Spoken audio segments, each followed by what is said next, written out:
Hey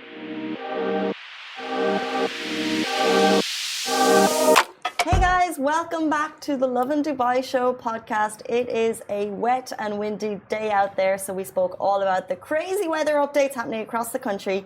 We also spoke about the clever argument about why banks should stay open during the long holidays, but we'd love your thoughts on that. And we explored the power of holistic healing.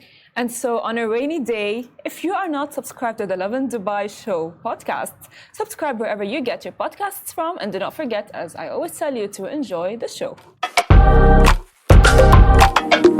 Good morning, Dubai. Welcome back to the Lovin Dubai Show. We go live every weekday on Facebook, X, Instagram, YouTube, Twitter, and TikTok. And today, you're either wrapped up cozy at home or you're a brave soldier who's made it to work. And we salute you either way. So stay tuned with us for the big news stories of the day. Our top stories today are... So UAE weather updates, the latest government alerts, and what's happening in schools over the next 2 days. We're going to talk about the Emirati billionaire who argues that banks should stay open during long holidays. As well, win. So don't forget to tag a mate to win the new Lovin merch goodies. Yes, please keep your tags coming through on the show.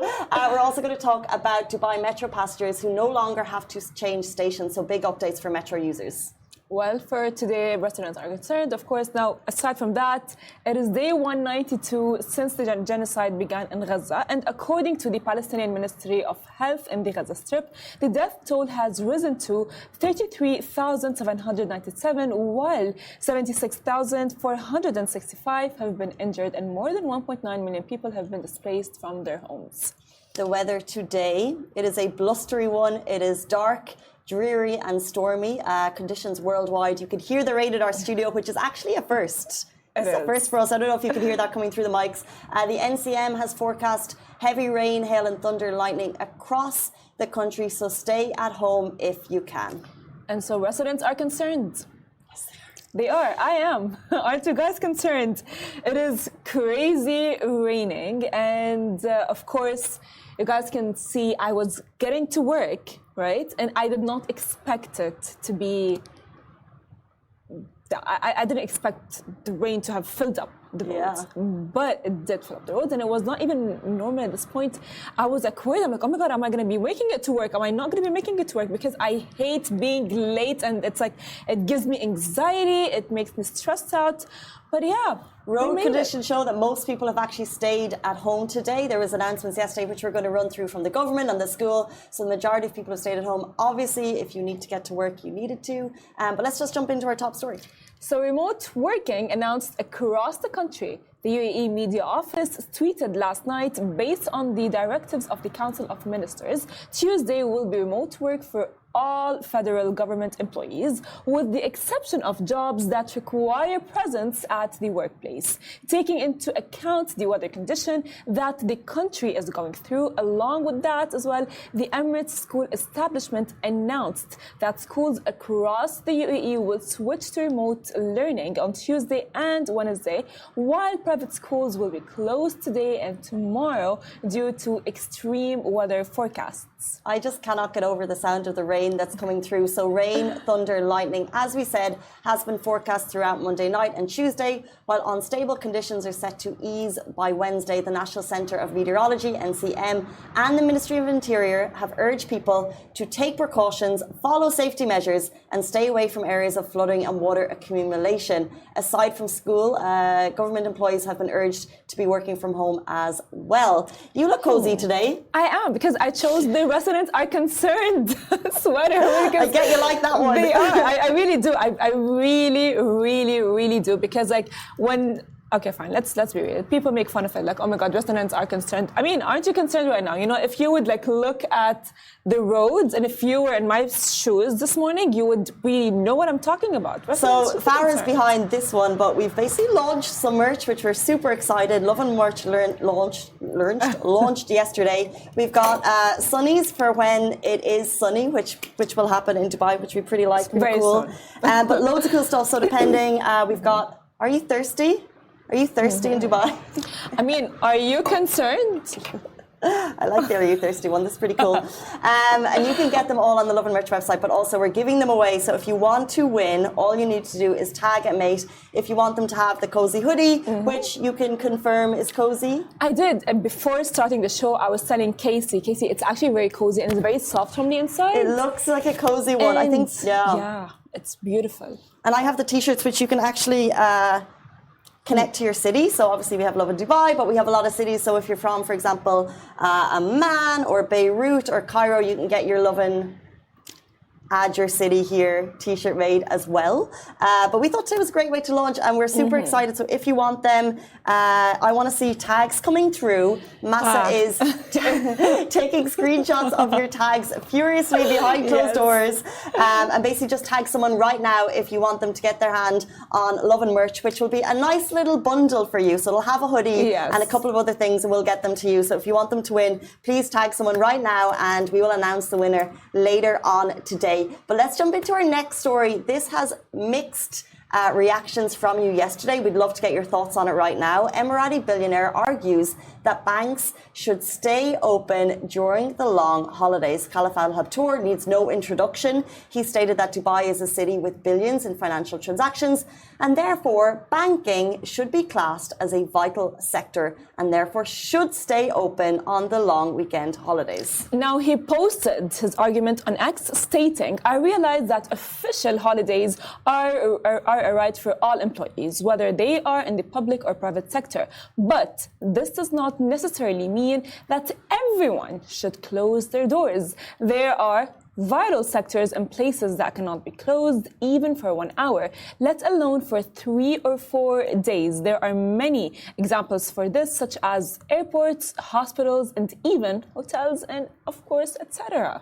So there he says, airports, hotels, hospitals stay open, why not banks? He followed and summarised that they have their own systems so that employees would take turns working and the institution or entity would make a call on that.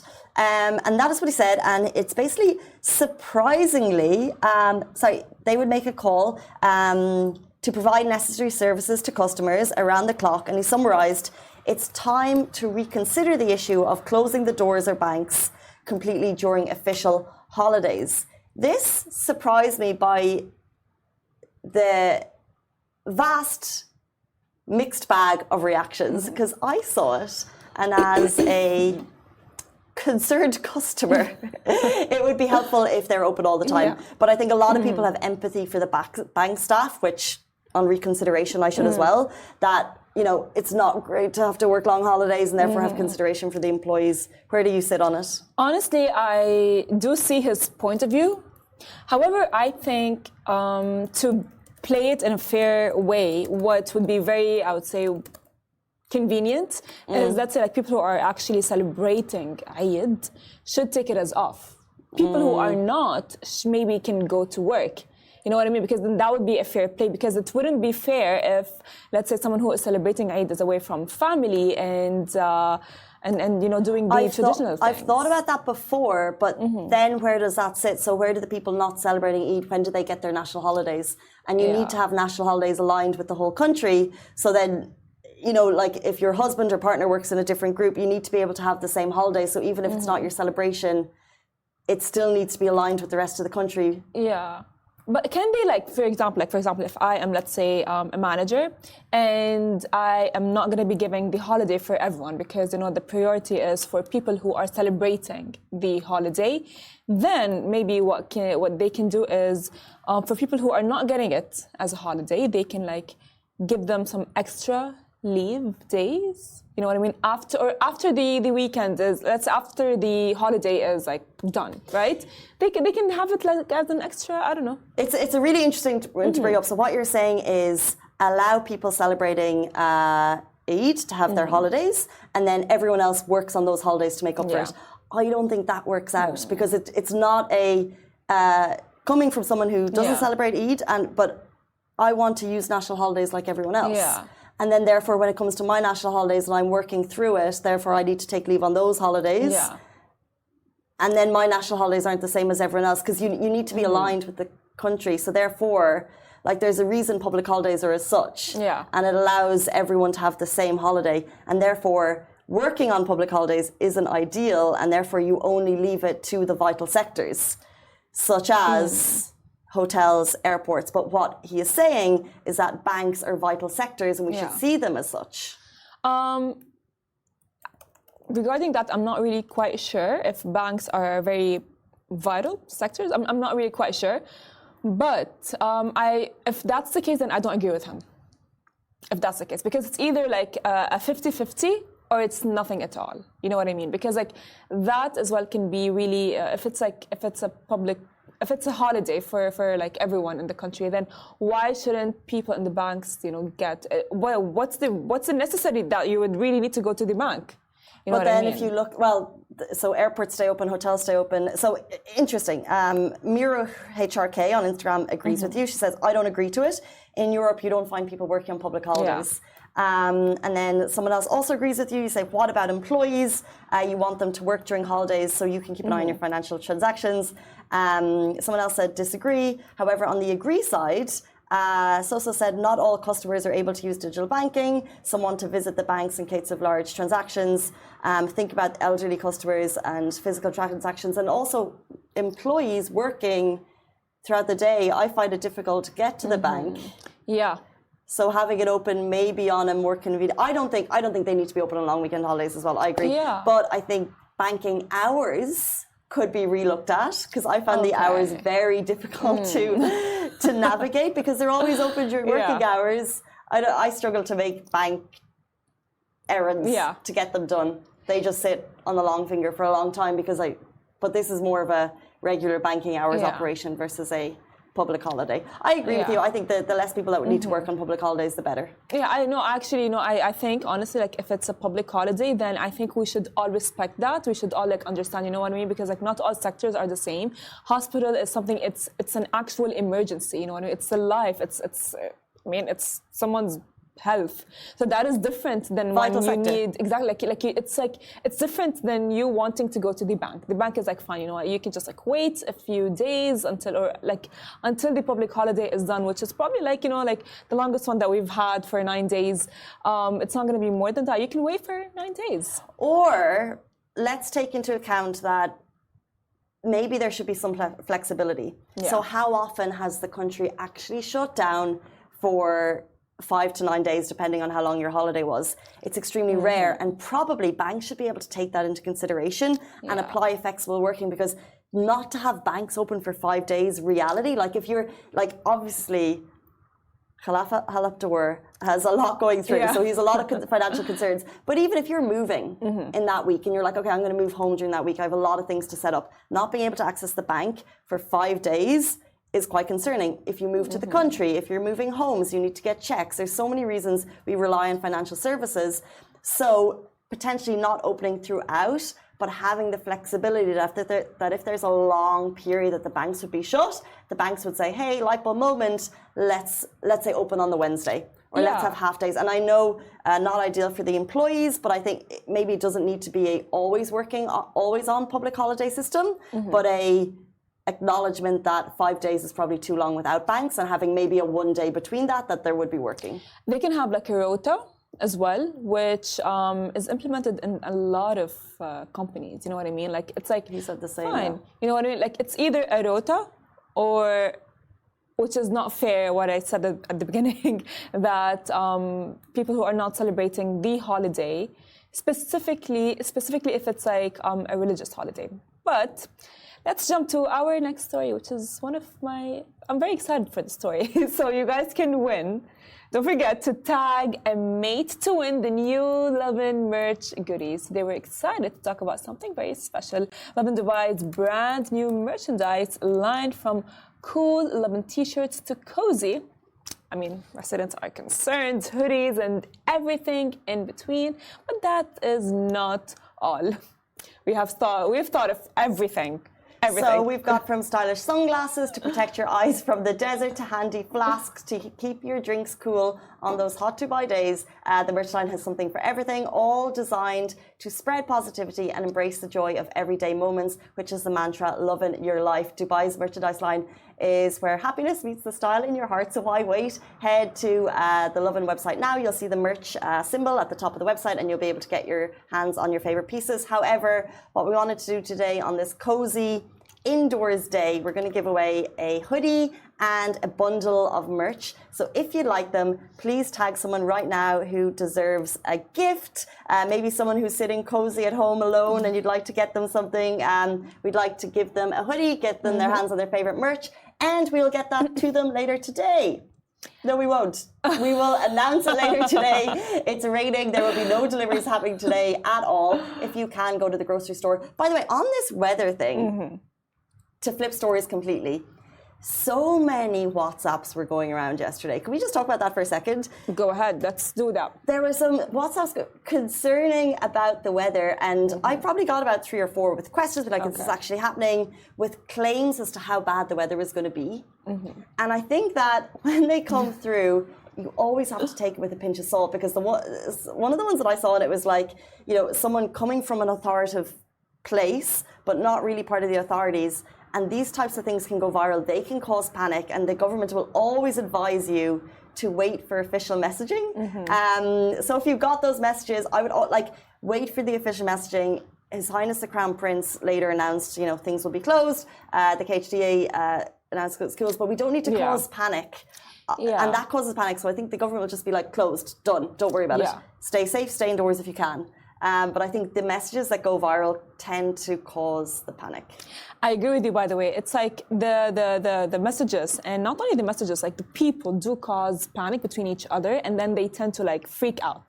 Which is, by the way, it has happened between me and my friends. They're like, oh my God, Farah, we stay home, don't go out. And everyone's like, oh my God, no one's leaving. I'm like, guys, take a breath. Nothing is going to happen. You know what I mean? It's like, it's fine. And to the point where I took it too lightly, I was like, it's not going to rain.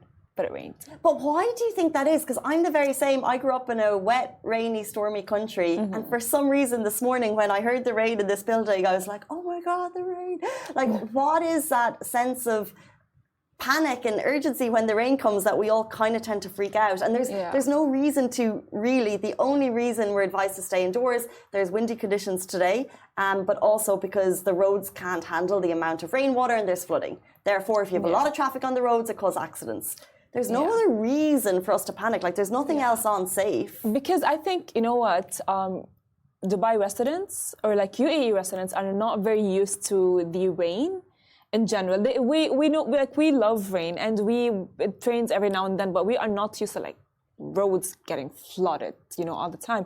So we're not used to it, and when it happens, roads tend to get blocked, which, by the way, as well stands in the line of like of work and, you know, running errands and so on. So it does cause like a huge panic. It even cancels plans. For example, like my friend, she had a staycation booked today.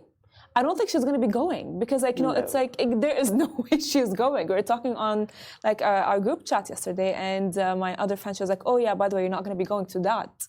It's like, she was like, oh my God, like, what is this crazy concern over the rain? It's because of that, because of like, we've seen how like Dubai gets when it rains. It's not like normal, you know what I mean? Like, of course, we're grateful, and I love the rain personally because like it's like sunny most of the time, but because of the I would say the condition that Dubai gets to when it rains, I think that's the concerning part of it all. True. Yeah, I agree. But I do love how the authorities manage the situations. They remind us constantly not to believe all the WhatsApps that are going around, but also they make quick decisions that are very effective. That is true.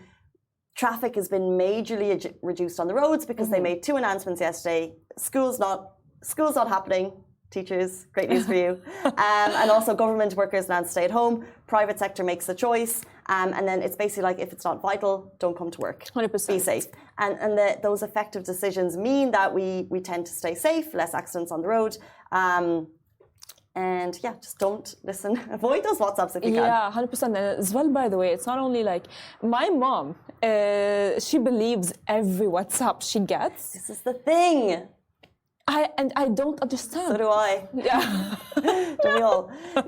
there's a tendency to, right? Yeah, exactly. I mean, honestly, to be fair enough, I do as well sometimes believe some WhatsApps. Depends on who is sending the WhatsApp, but like 90% of the time it's exaggerated. Yeah. You know what I mean? And it's like, it's not even like it's not the accurate information that we should be believing. People love a group chat. Yes. People love a group chat. I'm actually not in that many, but sometimes I see people's phones and they're like the Facebook groups. Of the 2 years ago. Facebook groups still have their merit, but a lot of people have jumped into big WhatsApp group channels. Whenever I get added to one, I just leave it.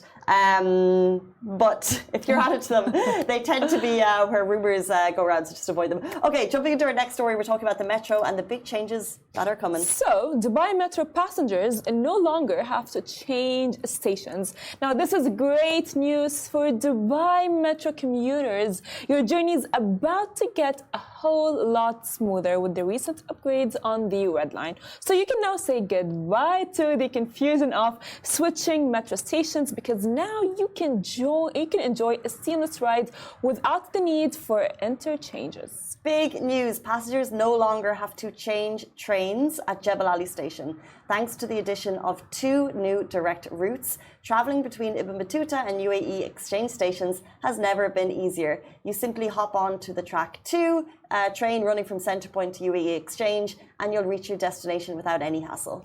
Of course, starting actually yesterday, the second track train will follow shortly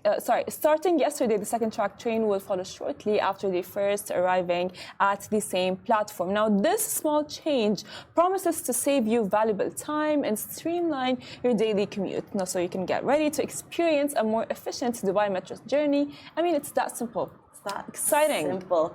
Big news for Metro users, anything to save time.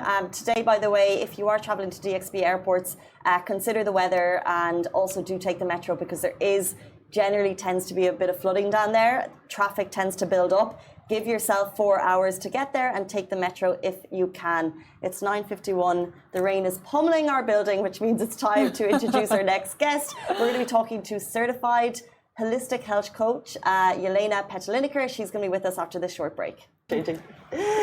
Hello everyone, welcome back to the Lovin Dubai show. Today's guest is certified health coach Jelena Petelinkar, who dedicates herself to promoting wellness through personalized treatments and a balanced approach to mind and body. Join us as we explore holistic healing. Guys, it is wet and raining and she has made it to the studio, so we are more grateful than ever to a guest for coming into here. Thank you so much. Welcome to the show, Jelena. Thank you guys. Thank you for having me on this beautiful rain. It was actually a pleasure to come here on the rain, because now everyone is home, so we can dive deep into this topic. Exactly, 100%. I love holistic healing, but if you can just give us a brief on holistic healing, what is it, and so on. Beautiful. So holistic healing has a different, I can say, technologies or approaches.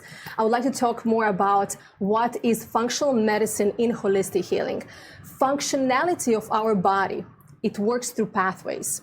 We need to understand how our body works in deep side of pathways, how our function of cholesterol works, how our stress works, how our body is connected to environment, and how we're impacting our body's health with environmental toxins, with the food we are eating, with stress, emotional, mental, sleep, not sleeping, inflammation in our body.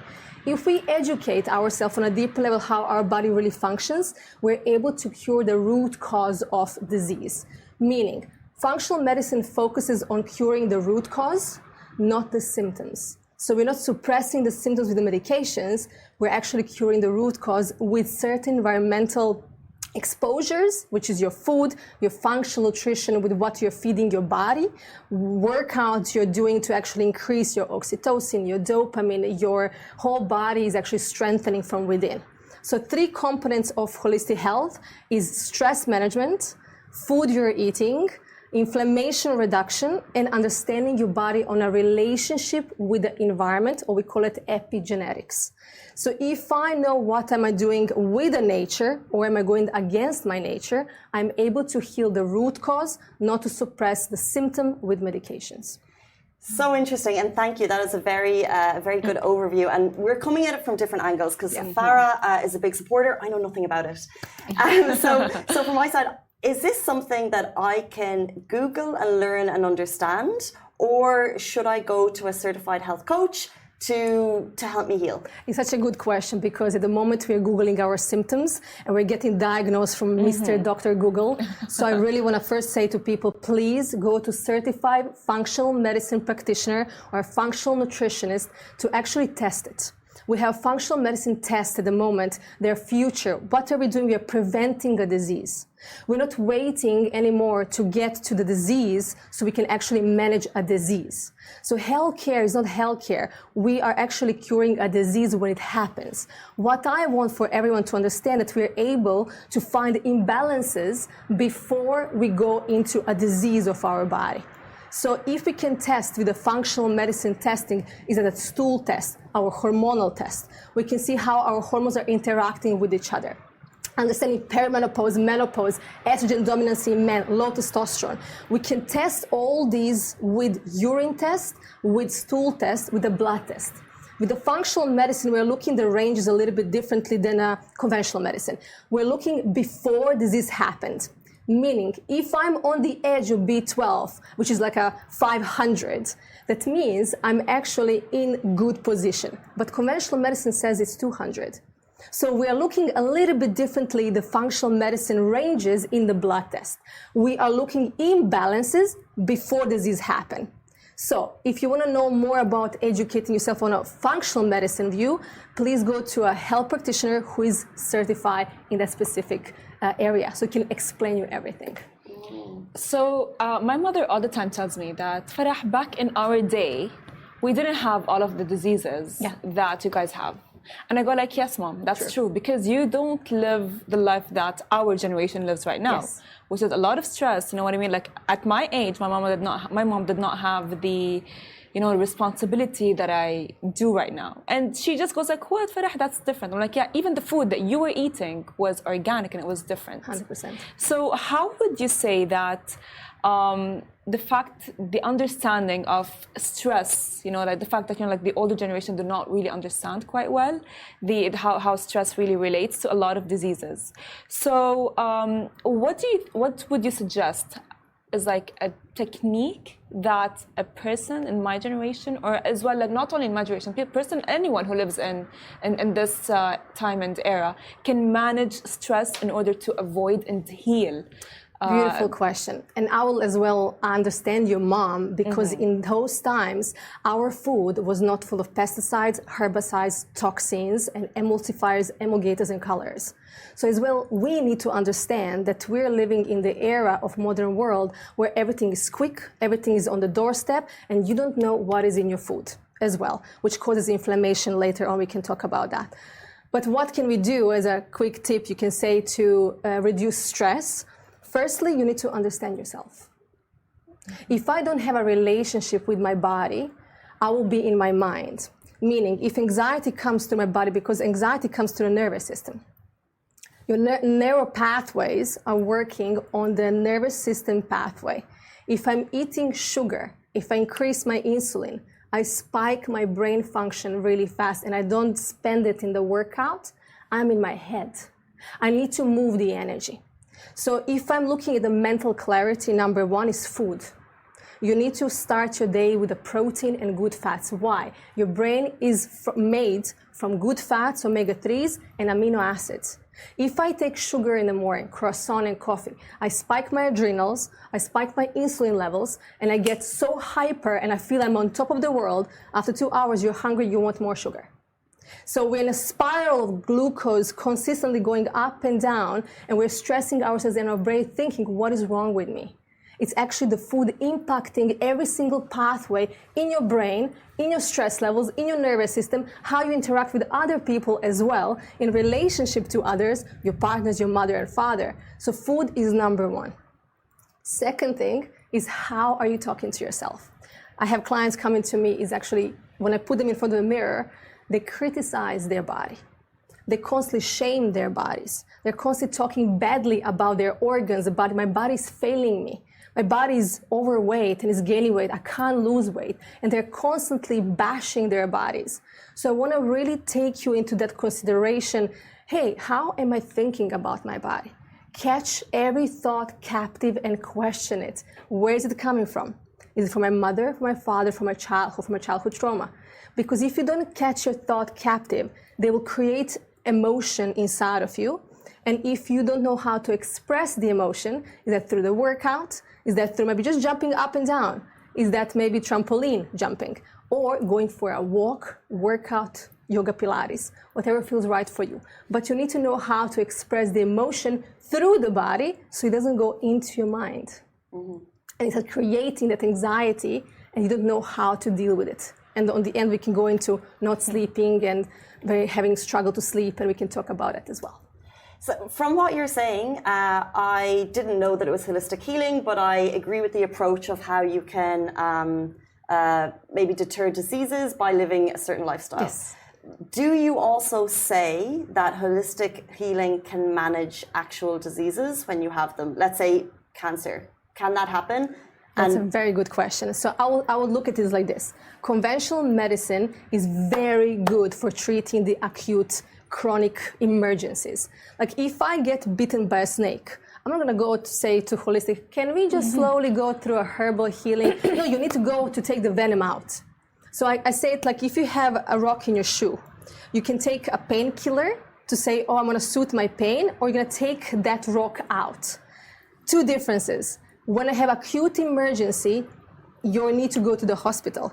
If I have imbalances, like something is wrong with me, I have gut bloating, issues that you don't know how to deal with, and you go to the doctor and they say, all the labs are fine, that's when you go to the functional medicine practitioner. And we start balancing all the pathways that they're not functioning very well.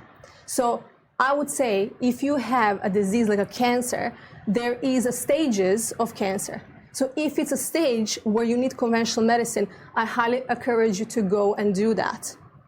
Now, if we go back into the stages, and if it's a stage number 1, and you're having positive outcome, you're combining conventional medicine with a herbalistic naturopathic protocols, you're going to a workout, you're going for your prayers, meditations, you're actually in the nature, in an environment to ground yourself, to take the sun, you're looking at your deficiencies, the blood test, your vitamin D is good, your B12 is good, calcium, your cholesterol, and you're eating the way to heal yourself from within. Plus, if there is conventional medicine, then everyone is winning. Mm-hmm. So this is how I would say. So, of course, as Casey has mentioned earlier, is that I am a huge believer in holistic healing. I know a lot of people who have treated themselves from a lot of diseases using holistic healing. And mainly the diseases that I find actually work with holistic healing are neurological disorders. Yes. Because of the stress levels and so on. But one thing that I was discussing with my mother the other day is she goes like, Farah, like you are too much, you don't want to eat gluten, you don't want to eat this, you don't want to eat that. Like that is a lot. Yeah. But it's what? Because like she is very skeptical about that. She quite does not understand that both come hand in hand. What would you say to skeptics who do not believe the fact that, food and stress management both come hand in hand? I would say try it and see, because the only way you can understand something is to do it for yourself and try it out. Because if you have an imbalance that is ruining your life, why you don't want to become better? That's my question. So I would say, what am I thinking why am I not wanting to become better? Why I don't want to try certain approaches? Because if you're in a struggle, I highly really recommend you to research, get to know different approaches so you can see what works for you. Functional medicine is a personalized medicine with a collaboration with a patient. So if you come to me, I don't give you a medication to take and go away. I work with you as a coach. I want to know, did you stress out yourself yesterday when you were driving back home, and how did you react it? I want to know, how are you thinking about certain, events in your triggers? So every person can trigger you, but it's about how do you manage your emotion? Do you overeat? Do you not eat? What is your coping mechanism of your emotion? Because of what we subconsciously do, we're actually coping with certain things. So if I'm having anxiety, I'll cope with a behavior that I'm not aware of. So when we're speaking about these things, you're not aware of your behaviors. So we are continuing to cope with overeating, sleeping, oversleeping, not doing anything because we don't see the point anymore. And that's where we need to go into neurological and understand how neurotransmitters work and what food is for our brain as well. Interesting about the research there, and my question kind of follows on from Farah's in that some people would say that it lacks scientific research. So how would you respond to that? Beautiful. There's so many, and I can just give it to you. Now, the scientific research on what specifically? Because what are we looking at? So that's my question. Well, naysayers would say, or that, so some of the skeptics would say it lacks scientific research and that the treatment could take too longer, or takes a longer time than you might I understand. need. Yeah, so I understand that because we're living in the era without patience, and you cannot cure something. I will give an example. If I'm a 35-year-old obese woman who has high cholesterol, high triglycerides, and I have high insulin, HbA1c, and I was eating all my life junk food, meaning over-fried food. I was, eating every single day, sweets and treats and cakes, and I like to bake, and I got overweight. My hormones got out of balance. I don't have period anymore as a woman, and I'm struggling with mental health. So my question is, in 20, 30 years of you doing that lifestyle, you expect a small little pill to manage all of that in 2 days. Let's just go back into our psychological mind and say, are you actually aware of how are you thinking then? Because we need to question ourselves. We need to question our every thought and keep them captive. Because our thoughts, we can become our thoughts. So I would question myself first. Am I actually doing everything right for my body? Or I'm doing everything that everyone else says? Because we need to listen to what our body is telling us. Your body was created first in the mother womb before your mind, your conscious mind. So your body was created, your heart beats by itself, doesn't it? It doesn't need medications for it. Your lungs are breathing by itself. You don't say to your lungs, hey lungs, can you please pump the oxygen inside so I can live? So our mind is connected so our subconscious mind is from mother's womb till 6 years old. We're collecting all the informations into our body. And then your conscious starts forming on 6, 7 years old, and then till you get older. So you're actually having a set of programs in your mind that run your whole body and your behaviors. So if I don't become aware what are programs that serve me and what are programs that don't serve me, I will never be able to change. Interesting, because I was having a conversation with my friends the other day, and we were talking about how PCOS has been very common between a lot of girls, and it's very everyone's getting oh yeah, I got PCOS. I'm diagnosed with PCOS. So a lot of the times I've seen, I think, a doctor on TikTok say that it is actually, sorry, I don't want to say TikTok. No, please go for it. but I've seen a doctor on TikTok say that it is all, it goes back to childhood in a way, and trauma in a way that you have created for yourself, whether it's childhood, whether or throughout your life, and that if you heal that, you can heal PCOS. Is that true? I love it. Yes. This is beautiful. I would like to connect that with lifestyle and trauma in the same time. So let's look at PCOS in general. Okay. So PCOS is just a label. Yeah, it's not diagnosis of you have PCOS and you need to live with that, because most of the times we believe that. PCOS has different pathways that are not working properly. Insulin resistance is one of them, meaning every time when you eat sugars or carbs, your insulin comes up and drops really low down, so you're craving sugar all the time. Second one is high androgen levels, which is high testosterone levels, which sometimes can be acne, sometimes can be like a little more hair on your face, more testosterone and lower estrogen. The next one is high inflammation and high oxidative stress in the body. Now, connecting the oxidative stress with a trauma, if our nervous system was affected with a trauma with specific parents, I'll give you two different options with the PCOS, what I see in my therapies with my clients. It's usually a mother wound or a father abandonment, emotional or mental. Now, I'll give you an example of a trauma. Child is playing with a toy, and the father comes and yells at mom, and he shuts the door and leaves the house. What the child does subconsciously? What would you say? It gets shocked. And how? I don't know. Exactly. I stop breathing. I get into freeze, flight, and fight mode, which is sympathetic nervous system. You don't have thoughts to process it, but your body gets that information in the cells. Child doesn't know how to express with the words what just happened, but it felt. So the emotion or the energy in the motion goes into the nervous system and into cells in TCM or traditional Chinese medicine, we call it meridians. And it gets stuck in a certain meridians and it blocks the energy. So the pathways of insulin high resistance starts coming with coping mechanism. So because I don't know how to express this, I'm gonna eat more. Or I'm gonna, crave certain things, I'm gonna eat sugar because it makes me feel better. So I suppress that. So interesting. I am so sorry to cut this short because I know that we could go on for a few days. Sure. But we've come to the end of the show, unfortunately. So anyone watching right now, if you're interested, Jelena, let them know how they can get in touch with you. Definitely can get in touch with me on Instagram, Jelena_Petelinkar, or Help to the Doorstep as well, YouTube and online platforms. So get in touch on Instagram and I will come back to you and my team on Business WhatsApp as well, which is on Instagram. Thank you so much for battling the weather and making it to the studio today. Guys, that brings us to the end of the Lovin Dubai show. We go live every weekday on Facebook, X, Instagram, YouTube, Twitter, TikTok, and of course on podcasts. That brings us to the end of the show. Goodbye from me. Goodbye.